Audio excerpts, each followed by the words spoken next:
वाहिगुरु जी का खालसा वाहिगुरु जी की फतेह।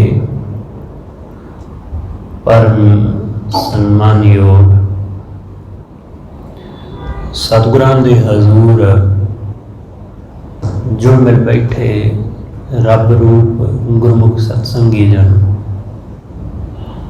सतगुरु जी की अपार बख्शिश महरामत का सदका गुरु चरणों विच जुड़न का समा नसीब होया। सतगुरु जी की प्यारी बाणी का कीर्तन आप जी ने सरवण किया।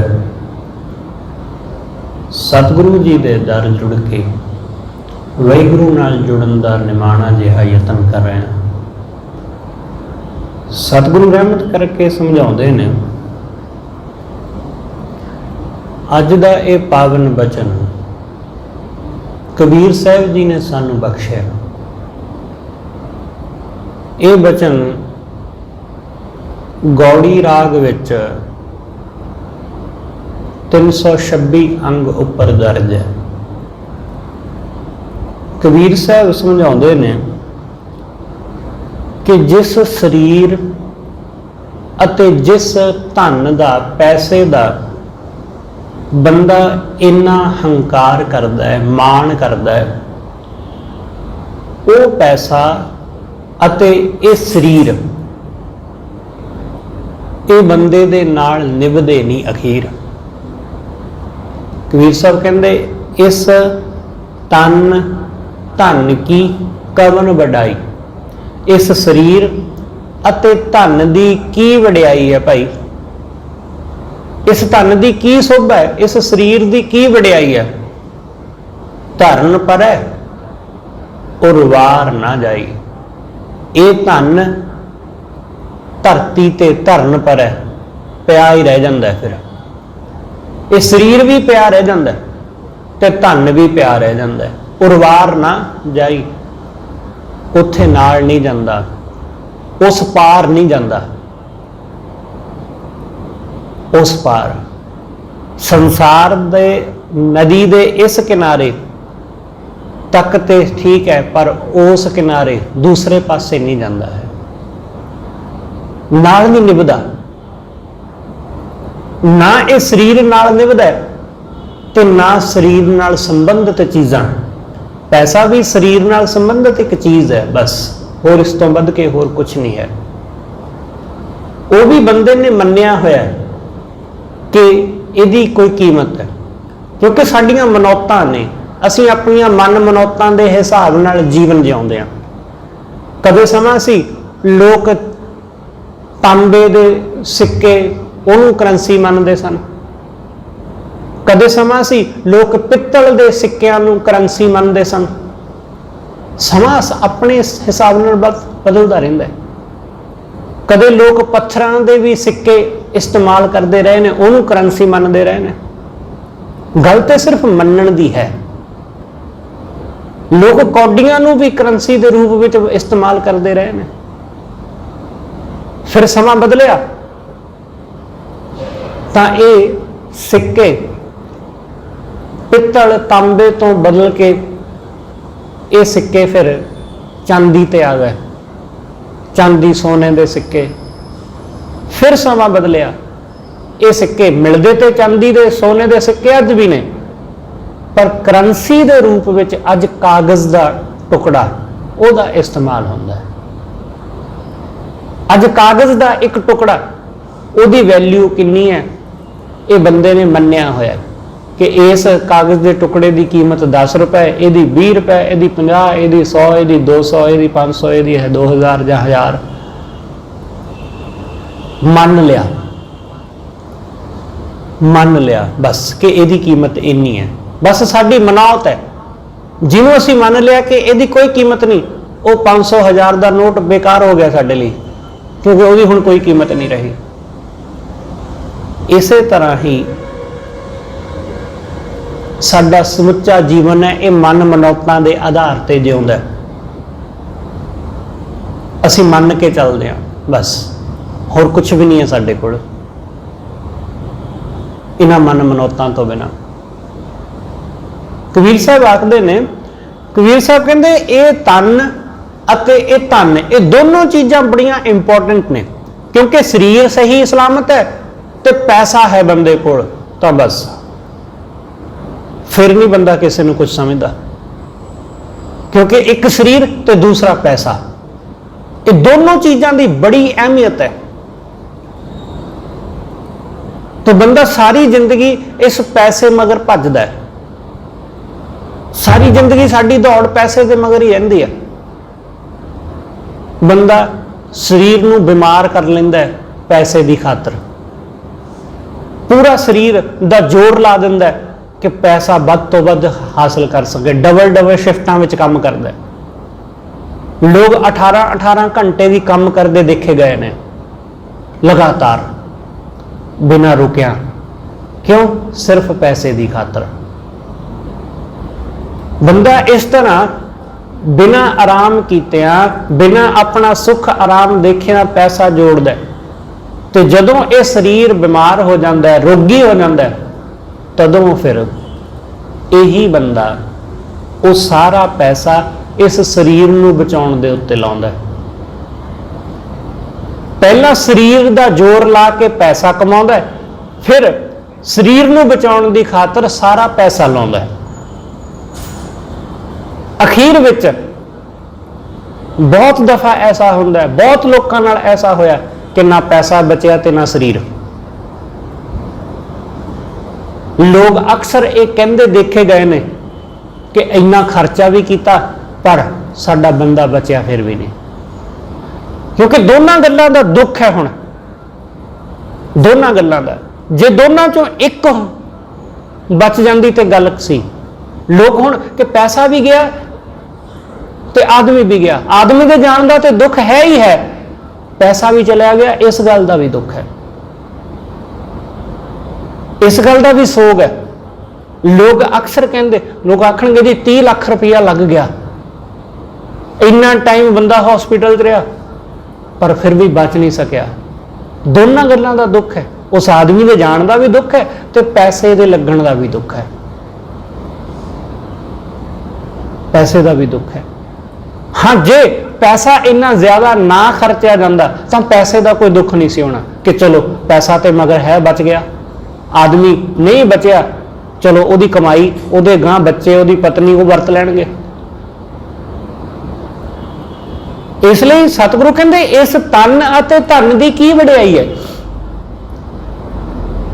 कबीर साहब कहते तन, इस तन धन की कवन वडाई, इहदी की वडियाई, इस धन की की शोभा, इस पैसे की, इस शरीर की कुछ भी नहीं। धरन पर उर्वार ना जाए, जदों बंदा मरदा है तो यह पैसा पिया ही रह जाता है, धरती ते पिया रह जाता है।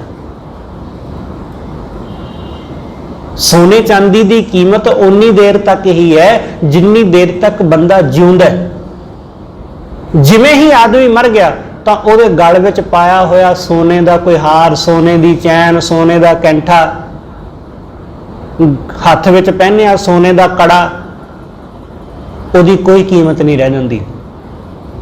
कई दफा ऐसा देखा गया कि जिमें ही आदमी मरदा है तो सब तो पहला परिवार वाले उहदे कोल जिहड़ियां कीमती चीज़ां हुंदियां वो ला लैंदे ने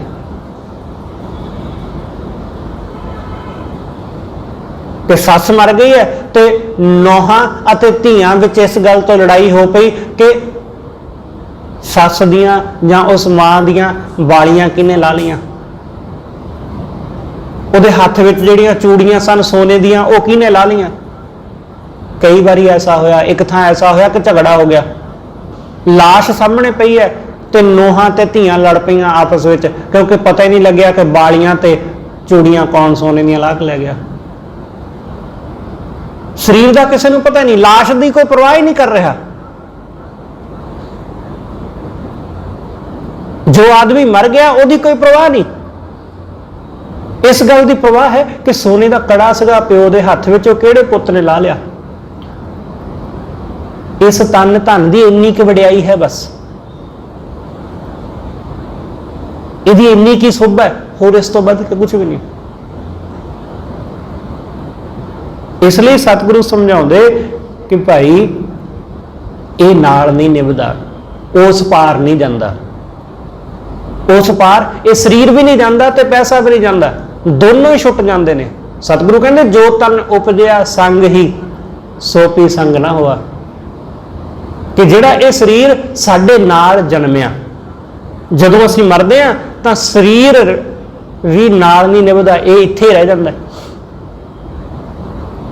क्योंकि पैसा तो बंदा लेके नहीं आया नाल, पर शरीर तो लेके आया सी ना, शरीर नाल ही असीं जम्मे सा, शरीर तो बिना थोड़ी जम्मे सी, शरीर नाल साडा जन्म होया सी। शरीर वड्डा होया, जवान होया, ब्याह आ गया, बुढ़ा हो गया तो मर गया, शरीर खत्म हो गया, शरीर रह गया एक पासे, शरीर दे विचों वो जिंद निकल के चली गई। शरीर नूं किसी ने दफना दिता, किसी ने साड़ दिता, बस जो बची सी रहंद खूंद अस्थियां दी, हड्डियां दी, उन्होंने किसी पानी चलते हुए पानी दे विच रुड़ दिता, बस खत्म हो गई कहानी। सतगुरु कहते इन्नी को वडियाई है इस शरीर की, इन्नी को, होर कुछ भी नहीं। तन धन की कवन वडाई, धरन परै उर्वार ना जाई। अखीर धरती ते पिया रह जाता है ये पैसा, ये चीज़ां, ये किसी काम नहीं आउंदियां। इस करके सतगुरु कहते जिहड़ा उस पार जाण वाला धन है उस नूं बिहाज, जिहड़ा उस पार जावे, जिथे शरीर भी नहीं पहुंचता, जिथे ये पैसा भी नहीं जाता, जिथे कुछ भी नहीं जाता, उस थां उस पार उथे कुछ ना कुछ तो ऐसा होवेगा जिहड़ा नाल निभदा होवेगा। तो सतगुरु कहंदे वो सिर्फ है कि अमल जे कीते दुनी विच दरगाह आवे काम। सतगुरु कहंदे ये चंगे अमल, चंगे कर्म, उस वाहिगुरू की बंदगी, उस परमेश्वर का, गुरु का शब्द जो साडे हिरदे विच जदों वस जांदा है, साडी सुरत जदों उहदे विच लीन हो जाती है, तां ओही साडे नाल निभदा है, ओही नाल निभण वाला है, होर कुछ भी नहीं। सतगुरु कहंदे जो जी का साथी है, जो रूह का साथी, जो साडी जिंद का साथी, वो वाहिगुरू, सिर्फ उहने नाल निभना है। इसलिए इस शरीर की वडियाई सिर्फ इन्नी है कि इस शरीर का इस्तेमाल करके उस वाहिगुरू तक अपड़ जाया जाए, उस परमेश्वर नाल सांझ पा ली जाए, इहदा इस्तेमाल करके। जिवें बंदे ने कार रखी है, कार क्यों रखी है? उहदा इस्तेमाल करदा है, एक थां तो दूसरी थां जाण लई, उहदी वरतों कीती जांदी है, उहदा सुख है। तुसीं किते जाना है अपनी रिश्तेदारी विच, अपने घरों अपनी कार चुक्या, उहदे विच सवार होए ते चा पहुंचे अपने रिश्तेदार दे, सके संबंधी, मित्र सज्जन दे घर, उहदे घर दे बाहर उतरे, चलो घर दे अंदर चले गए। इस शरीर की वडियाई इन्नी को है, इस जिंद नूं संसार तो निरंकार तक पहुंचाउण लई। जिवें कार का इस्तेमाल है, उवें इस शरीर का इस्तेमाल है कि इस शरीर राही उस वाहिगुरू दे विच मिल जाया जाए, उस वाहिगुरू दे विच लीन हो जाया जाए, इस शरीर का इस्तेमाल करके, इहदी वरतों करके। इस करके सतगुरु कहंदे इहदी वडियाई सिर्फ इन्नी है, इस तो वध के होर कुछ भी नहीं है। पर बंदा उलझ जाता है, जिवें वो कार जिहड़ी है, जिहड़ी सुख दे सकदी सी, उही दुख देण लग जाती। क्यों? क्योंकि जदों बंदा उहदा हंकार करन लग जाता है, जदों उहदी हौमे करदा है, जदों उहदी वरतों करन दी बजाय उहदा हंकार करदा है कि मेरे जैसी कार किसी कोल है ही नहीं। इस शरीर का इस्तेमाल करन दी बजाय बंदा इहदा हंकार करदा है कि मेरे वर्गा सोहना शरीर किहदे कोल है भला, मेरे जैसा शरीर किहदे कोल है, इहदा हंकार करदा है। ते इसे हंकार दे विच मर जांदा है। फिर लोग इसे हंकार विच कि मेरा शरीर, मेरियां चीज़ां, मेरा पैसा, मेरा घर, ਇਹਦੇ ਵਿੱਚ ਹੀ ਸਤਿਗੁਰੂ ਕਹਿੰਦੇ ਮਰ ਖਪ ਜਾਂਦੇ ਨੇ। ਜਦ ਕਿ ਇਹਨਾਂ ਦਾ ਇਸਤੇਮਾਲ ਕਰਕੇ ਉਹ ਪਾਰ ਲੰਘ ਸਕਦੇ ਸੀ, ਉਹ ਪਾਰ ਉਤਰ ਸਕਦੇ ਸੀ, ਪਰ ਲੋਕ ਉਹਦੇ ਵਿੱਚ ਹੀ ਉਲਝ ਜਾਂਦੇ ਨੇ, ਲੋਕ ਉਹਦੇ ਵਿੱਚ ਹੀ ਫਸ ਜਾਂਦੇ ਨੇ, ਉਹਨੂੰ ਸਾਂਭ ਰੱਖ ਲੈਂਦੇ ਨੇ, ਪਰ ਉਹਦੇ ਤੋਂ ਲਾਭ ਨਹੀਂ ਲੈ ਪਾਉਂਦੇ ਕੋਈ। ਮੈਂ ਇੱਕ ਕਹਾਣੀ ਸੁਣੀ ਹੈ ਕਿ ਚੰਦੂ ਜੰਗਲ ਦੇ ਵਿੱਚੋਂ ਗੁਜ਼ਰ ਰਿਹਾ ਸੀ ਤੇ ਉਹਦੇ ਕੋਲ ਇੱਕ ਛੋਟਾ ਜਿਹਾ ਰਿਵਾਲਵਰ ਰੱਖਿਆ ਹੋਇਆ ਸੀ। ਉਹਨੇ ਜੰਗਲ ਵਿੱਚੋਂ ਗੁਜ਼ਰ ਰਿਹਾ, ਅਕਸਰ ਉਹ ਇੱਧਰ ਉੱਧਰ ਵਪਾਰ ਦੇ ਸਿਲਸਿਲੇ ਵਿੱਚ ਜਾਇਆ ਕਰਦਾ ਸੀ। ਨਵੇਂ ਉਦੋਂ ਪਿਸਤੌਲ ਚੱਲੇ ਸਨ ਤਾਂ ਉਹਨੇ ਇੱਕ ਪਿਸਤੌਲ ਰੱਖ ਲਿਆ, ਖਰੀਦ ਲਿਆ। ਤਾਂ ਡਾਕੂਆਂ ਨੇ ਆ ਹਮਲਾ ਕਰ ਦਿੱਤਾ। ਚੰਦੂ ਨੂੰ ਆਖਦੇ ਕਿ ਜੋ ਕੁਝ ਤੇਰੇ ਕੋਲ ਹੈ ਕੱਢ ਦੇ। ਇਹਨੇ ਡਰਦੇ ਮਾਰੇ ਨੇ ਸਾਰਾ ਕੁਝ ਕੱਢ ਦਿੱਤਾ, ਜੋ ਵੀ ਪੈਸਾ ਧੇਲਾ ਸੀ ਸਭ ਦੇ ਦਿੱਤਾ ਕਿ ਭਾਈ ਆਹੀ ਹੈ ਮੇਰੇ ਕੋਲ। ਤਾਂ ਉਹਨਾਂ ਨੇ ਆਖਿਆ ਕਿ ਤੇਰੇ ਕੋਲ ਕੁਝ ਹੋਰ ਵੀ ਹੋਣਾ ਹੈ, ਕੱਢ ਸਾਰਾ ਕੁਝ। ਇਹਨੇ ਕਿਹਾ ਭਾਈ ਮੇਰੇ ਕੋਲ ਜੋ ਕੁਝ ਸੀ ਮੈਂ ਸਾਰਾ ਕੁਝ ਦੇ ਦਿੱਤਾ, ਮੇਰੇ ਕੋਲ ਹੋਰ ਕੁਝ ਨਹੀਂ। ਡਾਕੂਆਂ ਦੇ ਸਰਦਾਰ ਨੇ ਕਿਹਾ ਕਿ ਇਹਦੀ ਤਲਾਸ਼ੀ ਲਓ। ਚੰਦੂ ਦੀ ਤਲਾਸ਼ੀ ਲਈ ਗਈ ਤਾਂ ਉਹਦੇ ਕੋਲੋਂ ਪਿਸਤੌਲ ਨਿਕਲਿਆ। ਡਾਕੂਆਂ ਨੇ ਪੁੱਛਿਆ ਕਿ ਆਹ ਕਾਹਦੇ ਲਈ? ਕਹਿੰਦਾ ਜੀ ਇਹ ਔਖੇ ਵੇਲੇ ਲਈ। ਡਾਕੂ ਸਾਰੇ ਹੱਸ ਪਏ ਕਿ ਕਿਹੜੇ ਔਖੇ ਵੇਲੇ ਲਈ? ਆਹ ਔਖਾ ਵੇਲਾ ਹੀ ਤੇ ਸੀ, ਤੇਰੇ ਤੇ ਮੁਸੀਬਤ ਪਈ, ਤੈਨੂੰ ਲੁੱਟਣ ਵਾਸਤੇ ਬੰਦੇ ਆ ਖੜੋਏ ਤੇਰੇ ਸਾਹਮਣੇ। ਉਹਨਾਂ ਦਾ ਮੁਕਾਬਲਾ ਕਰਨ ਦੀ ਬਜਾਏ, ਉਹਨਾਂ ਦਾ ਸਾਹਮਣਾ ਕਰਨ ਦੀ ਬਜਾਏ ਤੂੰ ਉਹਨਾਂ ਨੂੰ ਆਪਣੇ ਹੱਥੀਂ ਸਾਰਾ ਕੁਝ ਕੱਢ ਕੇ ਦੇ ਦਿੱਤਾ। ਤੇ ਪੁੱਛਿਆ ਕਿ ਇਹ ਕਿਸ ਵਾਸਤੇ ਇਹ ਪਿਸਤੌਲ? ਕਹਿੰਦਾ ਔਖੇ ਵੇਲੇ ਲਈ। ਬੰਦੇ ਦੀ ਮਾਨਸਿਕਤਾ ਕੁਝ ਐਸੀ ਹੀ ਹੈ, ਸਾਨੂੰ ਉਹ ਗੱਲ ਲੱਗਦੀ ਅਜੀਬ ਜੀ ਹੱਸਣ ਵਾਲੀ, ਪਰ ਕੁਝ ਐਸਾ ਹੀ ਹਾਲ ਹੈ ਬੰਦੇ ਦਾ ਕਿ ਬੰਦੇ ਕੋਲ ਹੈ ਬਹੁਤ ਕੁਝ ਪਰ ਉਹਨਾਂ ਦਾ ਇਸਤੇਮਾਲ ਕਰਦਾ ਨਹੀਂ। ਉਹ ਚਾਹੇ ਤੇ ਬਚ ਸਕਦਾ ਹੈ, ਹਰ ਬੰਦਾ ਚਾਹੇ ਤੇ ਬਚ ਸਕਦਾ ਹੈ, ਉਹਦੇ ਕੋਲ ਹੈ ਮੁਸੀਬਤ ਦਾ ਸਾਹਮਣਾ ਕਰਨ ਦਾ, ਉਹਦੇ ਕੋਲ ਹਥਿਆਰ ਹੈ, ਚੀਜ਼ਾਂ ਹੈਗੀਆਂ, ਪਰ ਉਹ ਚੀਜ਼ਾਂ ਵਿੱਚ ਹੀ ਉਲਝ ਜਾਂਦਾ ਹੈ,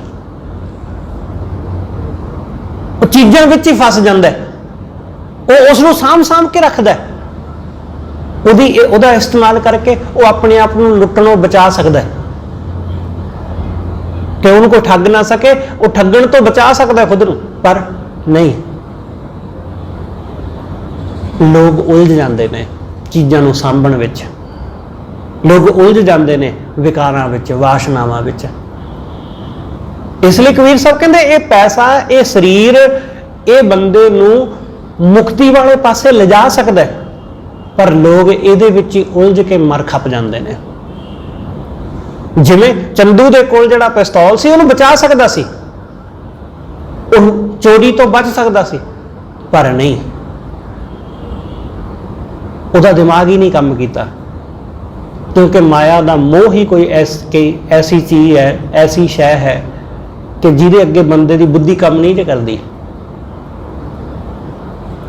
ਬੰਦੇ ਦੀ ਮੱਤ ਮਾਰੀ ਜਾਂਦੀ। ਆਪਾਂ ਇਹ ਕਹਿੰਦੇ ਨੇ ਕਿ ਮੱਤ ਮਾਰੀ ਗਈ ਪੈਸਾ ਦੇਖ ਕੇ, ਇਸ ਬੰਦੇ ਦੀ ਰੂਪ ਦੇਖ ਕੇ ਮੱਤ ਮਾਰੀ ਗਈ। ਉਦੋਂ ਮੱਤ ਨਹੀਂ ਕੰਮ ਕਰਦੀ ਜਦੋਂ ਮਾਇਆ ਦਾ ਲੋਭ ਹੋਵੇ, ਮਾਇਆ ਦਾ ਮੋਹ ਹੋਵੇ ਬਹੁਤ। ਇਸ ਲਈ ਸਤਿਗੁਰੂ ਕਹਿੰਦੇ ਕਿ ਇਸ ਤਨ ਧਨ ਕੀ ਕਦਨ ਵਡਾਈ, ਇਸ ਪੈਸੇ ਦੀ, ਇਸ ਸਰੀਰ ਦੀ ਕੀ ਵਡਿਆਈ ਹੈ? ਕੁਛ ਵੀ ਨਹੀਂ। ਧਰਨ ਪਰ ਔਰ ਵਾਰ ਨਾ ਜਾਏ। ਜਦੋਂ ਇਹ ਸਰੀਰ ਮਿੱਟੀ ਹੋ ਜਾਂਦਾ ਹੈ, ਖਤਮ ਹੋ ਜਾਂਦਾ ਹੈ, ਤਦੋਂ ਨਾਲ ਨਿਭਦਾ, ਉਸ ਪਾਰ ਜਾਂਦਾ ਹੀ ਨਹੀਂ। ਇਸ ਕਰਕੇ ਸਤਿਗੁਰੂ ਕਹਿੰਦੇ ਮੂਰਖ ਲੋਕ ਨੇ ਜਿਹੜੇ ਇਹਨਾਂ ਚੀਜ਼ਾਂ ਨੂੰ ਇਕੱਤਰ ਕਰਨ ਵਿੱਚ ਲੱਗੇ ਰਹਿੰਦੇ ਨੇ। ਇਹਦੇ ਨਾਲ ਕੁਝ ਹੋਰ ਵੀ ਇਕੱਤਰ ਕਰਨਾ ਸੀ, ਬੰਦਾ ਉਹਨੂੰ ਨਹੀਂ ਇਕੱਤਰ ਕਰਦਾ, ਤੇ ਉਹ ਵਾਹਿਗੁਰੂ ਦੀ ਬੰਦਗੀ, ਉਹਦਾ ਨਾਮ। ਸਤਿਗੁਰੂ ਕਹਿੰਦੇ ਉਹ ਧਨ ਜਿਹੜਾ ਹੈ ਨਾ, ਉਹ ਪੂਰਾ ਸਤਿਗੁਰੂ ਦਿਖਾਉਂਦਾ ਹੈ। ਗੁਰੂ ਦੇ ਕੋਲੋਂ ਉਸ ਧਨ ਦੀ ਖਬਰ ਮਿਲਦੀ, ਇਸ ਧਨ ਦੇ ਬਾਰੇ ਤੇ ਜੰਮਦੇ ਪਤਾ ਲੱਗ ਜਾਂਦਾ। ਕਿਵੇਂ? ਕਿਉਂਕਿ ਜੰਮਦੇ ਪੈਸੇ ਵਾਰੇ ਜਾਂਦੇ ਨੇ ਬੱਚੇ ਦੇ ਉੱਤੋਂ, ਜੰਮਦੇ ਪੈਸੇ ਵਾਰ ਕੇ। ਸਭ ਤੋਂ ਪਹਿਲਾਂ ਨਰਸ ਕਹਿੰਦੀ ਹੈ ਜੀ ਮੈਂ ਬੱਚਾ ਦੇਣਾ ਹੀ ਤੁਹਾਡੇ ਹੱਥ ਵਿੱਚ ਤਾਂ ਹੈ, ਪਹਿਲਾਂ ਪੈਸੇ ਦਿਓ। ਆ ਦੇਖ ਲਿਓ ਅੱਜ ਕੱਲ੍ਹ ਹਸਪਤਾਲਾਂ ਵਿੱਚ ਇਹੀ ਕੁਛ ਹੈ। ਕਿਉਂਕਿ ਮੈਨੂੰ ਪਤਾ ਹੈ ਕਿ ਜਦੋਂ ਮੇਰੇ ਬੱਚਾ ਹੋਇਆ ਤੇ ਮੈਨੂੰ ਨਰਸ ਬੱਚਾ ਲਿਆ ਕੇ ਕਹਿੰਦੀ ਹੈ ਕਿ ਆਹ ਤੁਹਾਡਾ ਬੱਚਾ ਹੈ। ਮੈਂ ਕਿਹਾ ਜੀ ਦਿਓ। ਕਹਿੰਦੀ ਦਿਨ ਨਹੀਂ, ਬਾਅਦ ਵਿੱਚ ਪਹਿਲਾਂ ਪੈਸੇ ਦਿਓ, ਪਹਿਲਾਂ ਪੈਸੇ ਦਿਓ। ਇਸ ਲਈ ਪੈਸੇ ਦਾ ਸੰਬੰਧ ਤੇ ਪਹਿਲੇ ਜੰਮਦੇ ਜੁੜ ਜਾਂਦਾ ਬੱਚੇ ਨਾਲ, ਉਸ ਧਨ ਦਾ। ਤੇ ਉਹ ਕਿਉਂਕਿ ਉਹਨਾਂ ਤੋਂ ਬਾਹਰ ਕੇ ਬੰਦਾ ਦਿੰਦਾ ਕਿ ਲਓ ਜੀ, ਪਰ ਨਾਮ ਧਨ ਦਾ ਸੰਬੰਧ ਤੇ ਜੁੜਦਾ ਹੀ ਨਹੀਂ ਕਦੇ। ਉਹਦਾ ਧਨ ਸੰਬੰਧ ਤੇ ਕਦੇ ਵੀ ਨਹੀਂ ਜੁੜਦਾ। ਸਕੂਲਾਂ ਵਿੱਚ, ਕਾਲਜਾਂ, ਯੂਨੀਵਰਸਿਟੀਆਂ ਵਿੱਚ ਕੀ ਦੱਸਿਆ ਜਾਂਦਾ ਹੈ? ਪੈਸਾ ਕਿਵੇਂ ਕਮਾਉਣਾ ਹੈ,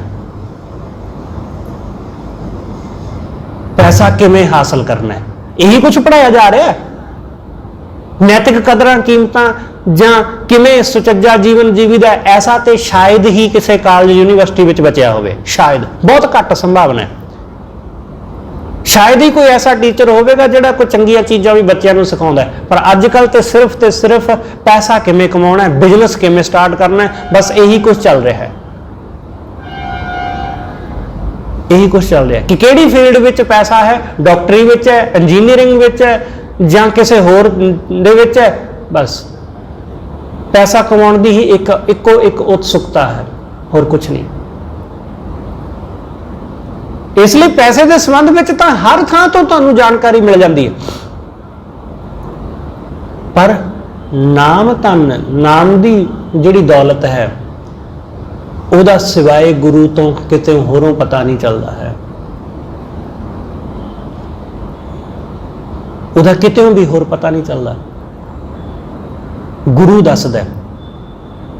ਸਤਿਗੁਰੂ ਕਹਿੰਦੇ ਇਹ ਧਨ ਅਖੁੱਟ, ਨਾ ਨਿਖੁੱਟੈ ਨਾ ਜਾਏ। ਵਾਹਿਗੁਰੂ ਦਾ ਨਾਮ ਧਨ ਅਖੁੱਟ ਹੈ, ਜਿਹੜਾ ਕਦੇ ਖੁੱਟਦਾ ਨਹੀਂ, ਖਤਮ ਨਹੀਂ ਹੁੰਦਾ, ਕਦੇ ਨਹੀਂ ਜਾਂਦਾ, ਬਿਨਸਦਾ ਹੀ ਨਹੀਂ, ਕਦੇ ਸੜਦਾ ਨਹੀਂ, ਕਦੇ ਖਤਮ ਨਹੀਂ ਹੁੰਦਾ, ਕਦੇ ਚੋਰੀ ਨਹੀਂ ਹੁੰਦਾ। ਪੂਰਾ ਸਤਿਗੁਰ ਦੀਆ ਦਿਖਾਏ, ਪੂਰੇ ਗੁਰੂ ਨੇ ਦਿਖਾਇਆ ਮੈਨੂੰ ਇਹ ਧਨ,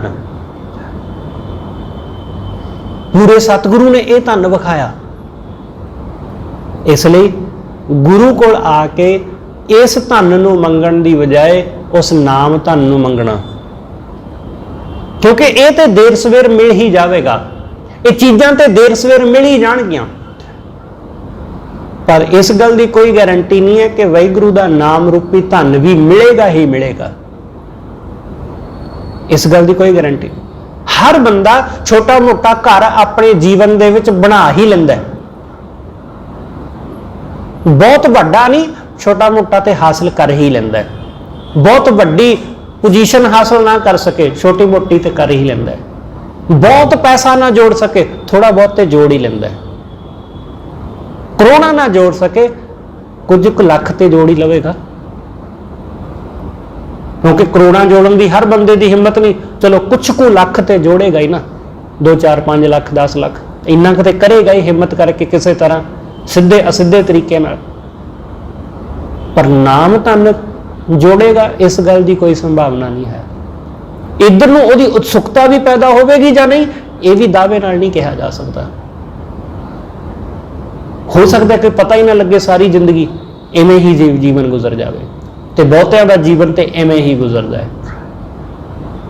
ਇਸ ਕਰਕੇ ਸਤਿਗੁਰੂ ਕਹਿੰਦੇ ਇਸ ਧਨ ਕੀ ਕਵਨ ਵਡਾਈ, ਧਰਨ ਪਰ ਉਰਵਾਰ ਨਾ ਜਾਏ।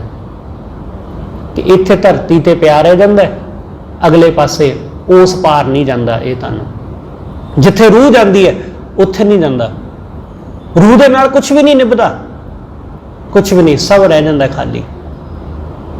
ਇਸ ਕਰਕੇ ਸਤਿਗੁਰੂ ਕਹਿੰਦੇ ਇਹ ਸਰੀਰ, ਜਿਸ ਸਰੀਰ ਨੂੰ ਬੜਾ ਤੋਂ ਸਾਂਭਦਾ ਸੰਭਾਲਦਾ, ਸਰੀਰ ਦੀਆਂ ਕਿੰਨੀ ਫਿਕਰ ਕਰਦਾ ਬੰਦਾ, ਖਾਣ ਪੀਣ ਦੀ ਫਿਕਰ ਕਰਦਾ, ਸਰੀਰ ਦੇ ਕੱਪੜੇ ਲੀੜੇ ਦੀ ਫਿਕਰ ਕਰਦਾ, ਸਰੀਰ ਨੂੰ ਕਿਵੇਂ ਸਜਾਉਣਾ ਸਵਾਰਨਾ, ਕਿਵੇਂ ਇਹਨੂੰ ਸੋਹਣਾ ਰੱਖਣਾ, ਕਿ ਕਿਸੇ ਤਰ੍ਹਾਂ ਸਰੀਰ ਦੇ ਉੱਤੇ ਕਿਸੇ ਤਰ੍ਹਾਂ ਦਾ ਕੋਈ ਦਾਗ ਨਾ ਲੱਗ ਜਾਏ, ਕਿਸੇ ਤਰ੍ਹਾਂ ਦਾ ਕੋਈ ਜ਼ਖਮ ਹੋ ਕੇ ਸਰੀਰ ਦੇ ਉੱਤੇ ਨਿਸ਼ਾਨ ਨਾ ਪੈ ਜਾਏ।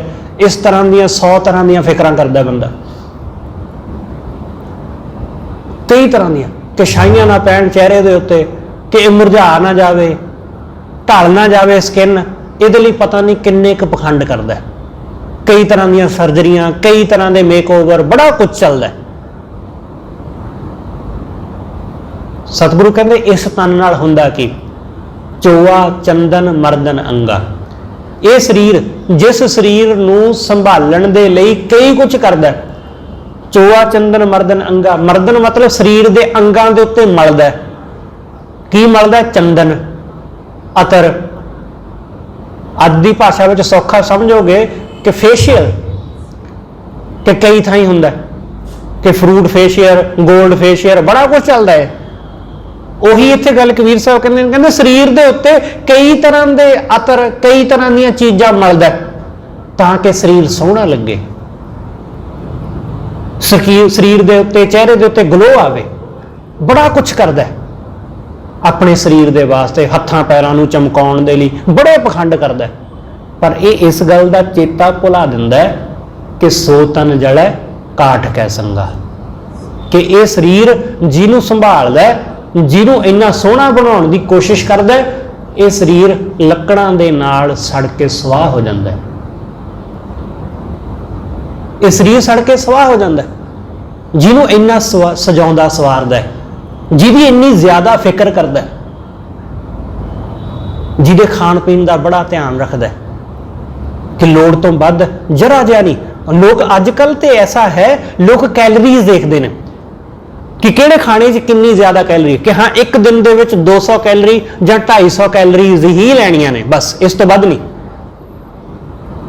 ਇਸ ਤੋਂ ਵੱਧ ਬਸ ਹੋ ਗਈ, ਇੰਨੇ ਕੁ ਖਾਣੇ ਵਿੱਚ ਇੰਨੀ ਕੈਲਰੀ ਹੁੰਦੀ ਹੈ, ਬਸ ਇੰਨੀ ਲੈਣੀ ਹੈ।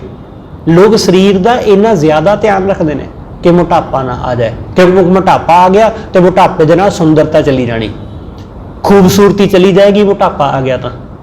ਇਸ ਲਈ ਲੋਕ ਬੜਾ ਧਿਆਨ ਰੱਖਦੇ ਨੇ, ਡਾਈਟ ਦਾ ਧਿਆਨ ਰੱਖਦੇ ਨੇ, ਬੜਾ ਕੁਝ ਕਰਦੇ ਨੇ, ਕਈ ਤਰ੍ਹਾਂ ਦੇ ਜਿਮ ਕਰਦੇ ਨੇ, ਕਈ ਤਰ੍ਹਾਂ ਦਾ ਯੋਗਾ ਕਰਦੇ ਨੇ, ਬੜਾ ਪਖੰਡ ਚੱਲਦਾ ਅੱਜ ਕੱਲ੍ਹ ਇਸ ਸਰੀਰ ਦੀ ਖਾਤਰ।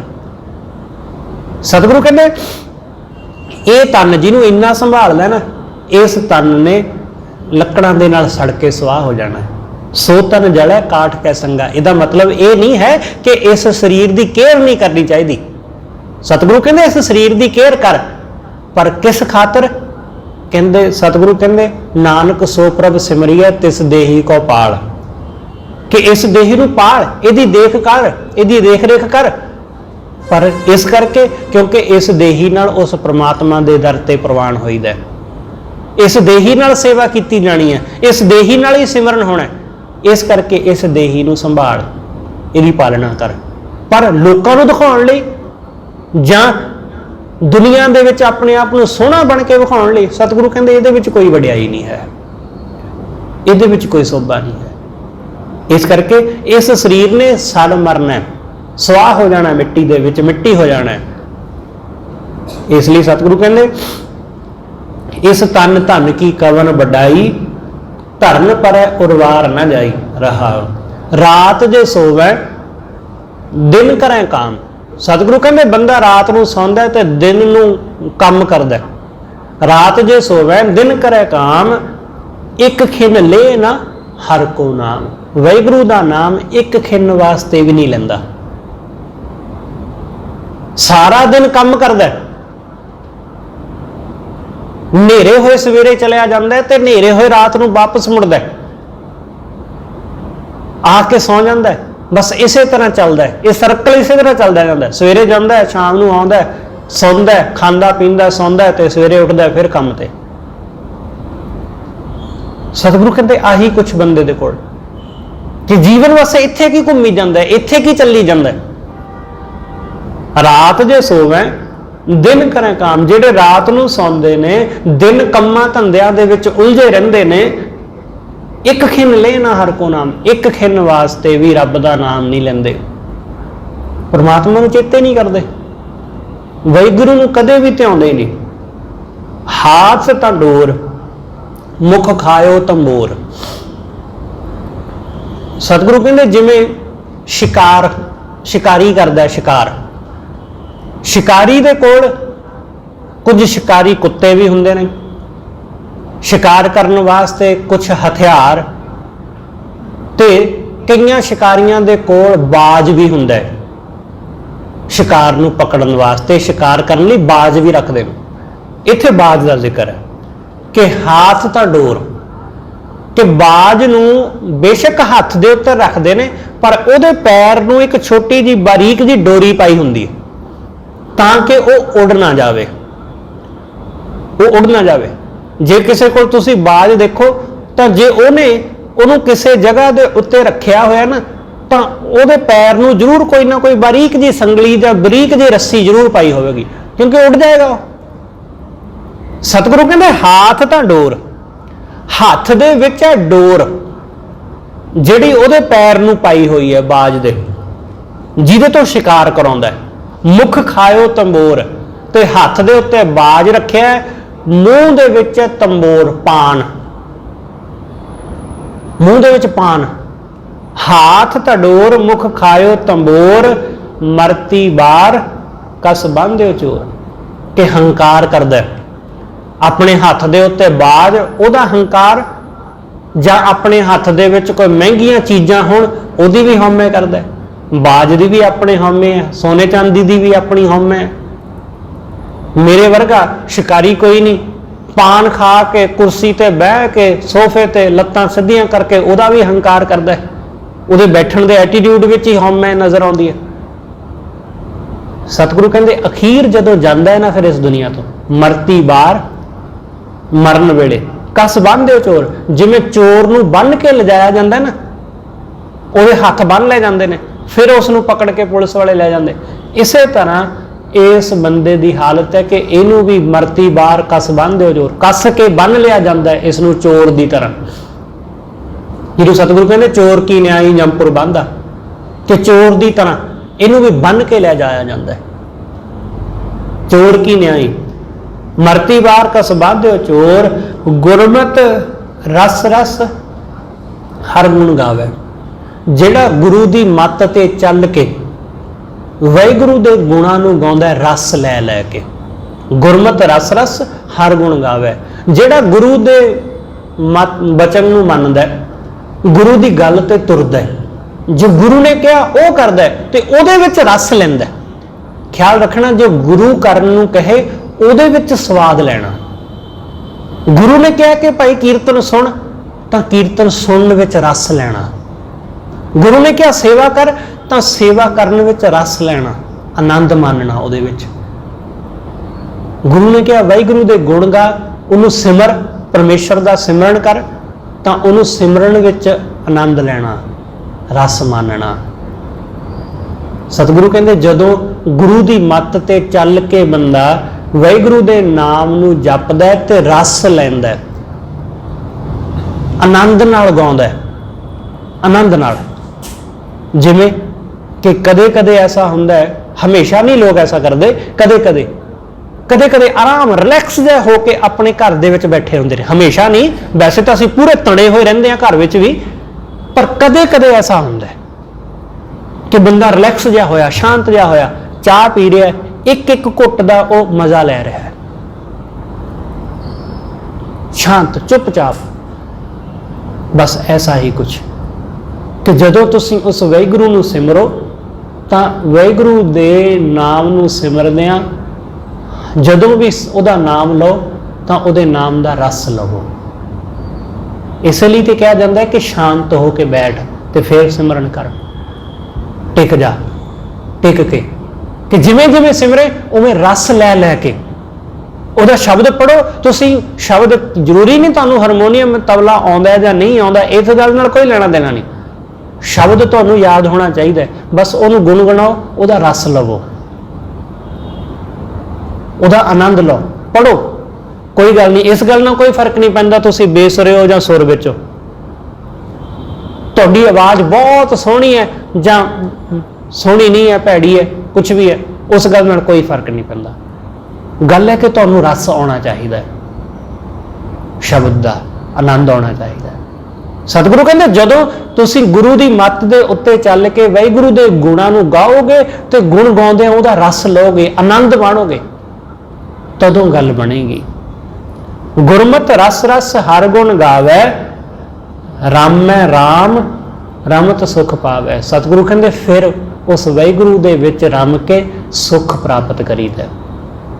सुख मिलता ही उदों है जो रस आउंदा, जदों रस आउंदा, स्वाद आउंदा, उदों चंगा लगता है। जदों खाने का स्वाद आवे ना तो फिर ही बंदे नूं चंगा लगता है। जे स्वाद ना आवे तो बंदा अद्धा क खा के विच छड्ड दिंदा कि बस भाई, भुख भावें जिन्नी मर्जी होवे, पर जे स्वाद नहीं है तो विच छड्ड दिंदा।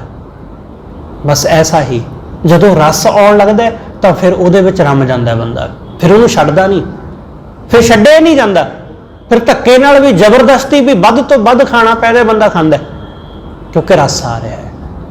इसलिए सतगुरु कहते जदों उहदे नाम विच रमदे आ तां फिर रस आउंदा है, सुख आउंदा है। रामै राम रमत सुख पावै, कर किरपा किरपा करके नाम दृढ़ाई। जदों वाहिगुरू किरपा करके अपना नाम दृढ़ कर दिंदा है बंदे दे अंदर, हर हर बास सुगंध वसाई, तां वाहिगुरू दे नाम दी वासना, परमेश्वर दे नाम दी सुगंधी बंदे दे मन विच हिरदे विच वस जांदी, उहदी सुगंधी कि उहदी खुशबू ही आउंदी है। भगतां दे कोलों परमात्मा दी खुशबू है, उन्हां दे कोलों परमात्मा दी खुशबू आउंदी है। इसलिए जिथे भी जाते हैं वाहिगुरू के नाम की खुशबू नूं बखेरते जाते। इस करके कबीर साहब कहते कहत कबीर चेत रे अंधा। कबीर साहब कहते हे माया विच अन्ने होए बंदे, वाहिगुरू नूं चेत, परमेश्वर नूं सिमर, सत राम झूठा सब धंधा। सिर्फ ते सिर्फ वाहिगुरू एक सच है, बाकी सब ये झूठ है। इत्थे होर जिन्ने धंधे ने, जिन्ने झमेले ने, ये सारे झूठे ने। सिर्फ ते सिर्फ इक्को एक परमात्मा ही सच है। उस सच्चे नाल सांझ पा, सच्चे नाल जुड़ के ही असी सच्चे हुंदे हां। उस शांत नाल टिक के ही असी शांत हुंदे हां। उस आनंद सदा सच दा आनंद वाहिगुरू नाल जुड़ के ही साडे जीवन विच सच ते आनंद आउंदा है। सतगुरु रहमत करे ये सच ते आनंद उस वाहिगुरू दे चरनां नाल जुड़ के सानू सारिआं नूं हासिल होवे। होईआं भुल्लां लिखिमां सतगुरु जी अते आप सर्वत संगत बख्शण जोग, भुल्लां ना चितारदे होए आखो जी वाहिगुरू जी का खालसा वाहिगुरू जी की फतेह।